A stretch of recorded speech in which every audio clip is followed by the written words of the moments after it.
বিশ্বজিৎ ফুকনে কাঢ়িব খুজিছিল ৰাজেশ বাজাজৰ বাগান। প্ৰাক্তন মন্ত্ৰী সঞ্জয় কিষাণে লৈছিল 88 লাখ টকা। শ্ৰমিকৰ PF কেঞ্চেল কৰিছিল প্ৰাক্তন মন্ত্ৰী কিষাণে। এপেক্স বেংকত 3 কোটি ঘূৰাই দিছিল ৰাজেশ বাজাজে। বিশ্বজিৎ ফুকন, সঞ্জয় কিষাণ সহ এটা ক্ষমতাশালী চক্ৰই বাজাজৰ ব্যৱসায় ধ্বংস কৰিবলৈ চলাইছিল ষড়যন্ত্ৰ। এইদৰে বিস্ফোৰণ ঘটাইছে এপেক্স বেংকৰ কেলেংকাৰীৰ মূল অভিযুক্ত ৰাজেশ বাজাজে। এটা ব্যক্তিগত বৈদ্যুতিক সংবাদ চেনেলত দিয়া সাক্ষাৎকাৰত এই বিস্ফোৰণ ঘটাইছে ৰাজেশ বাজাজে। সৰুপথাৰৰ বিজেপি বিধায়ক বিশ্বজিৎ ফুকনে পলাতক বুলি দাবী কৰা ৰাজেশ বাজাজে সংবাদ মাধ্যমৰ আগত আহি কৰিছে বহু বিস্ফোৰক অভিযোগ। কেৱল বিস্ফোৰণ ঘটাই ক্ষান্ত থকা নাই ৰাজেশ বাজাজে। প্ৰত্যাহ্বান জনাইছে এপেক্স বেংকৰ অধ্যক্ষ বিশ্বজিৎ ফুকন আৰু প্ৰাক্তন শ্ৰম মন্ত্ৰী সঞ্জয় কিষাণক। অভিযুক্ত ৰাজেশ বাজাজৰ দাবী যে বিজেপিৰ বিধায়ক বিশ্বজিৎ ফুকনে চলে বলে কৌশলে তেওঁৰ ৱখা চাহ বাগিচাখন কাঢ়ি ল'ব বিচাৰিছিল।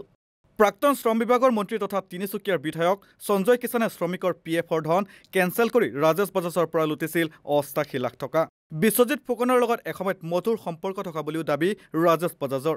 বিশ্বজিৎ ফুকনে ৰাজেশ বাজাজক পলাতক বুলি দাবী কৰিলেও এই দাবী অস্বীকাৰ কৰে বাজাজে।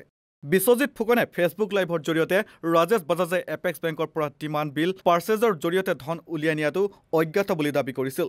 এই দাবী সত্য নহয় বুলি কৈ ৰাজেশ বাজাজে কয় যে তেওঁৰ লোন লোৱাটো বিশ্বজিৎ ফুকন জ্ঞাত আছিল। ইমানেই নহয়, বিশ্বজিৎ ফুকনৰ সৈতে তেওঁৰ ঘনিষ্ঠ সম্পৰ্ক থকা বুলিও দাবী কৰে ৰাজেশ বাজাজে। এতিয়া বিশ্বজিৎ ফুকনে তেওঁক কেলেংকাৰীৰ খলনায়ক সজাই পলাতক বুলি প্ৰতিষ্ঠা কৰিব খুজিছে বুলিও কয়। সংবাদ মাধ্যমৰ ৰাজেশ বাজাজৰ আবিৰ্ভাৱে এপেক্স বেংকৰ কেলেংকাৰীক নতুন মূৰ দিছে।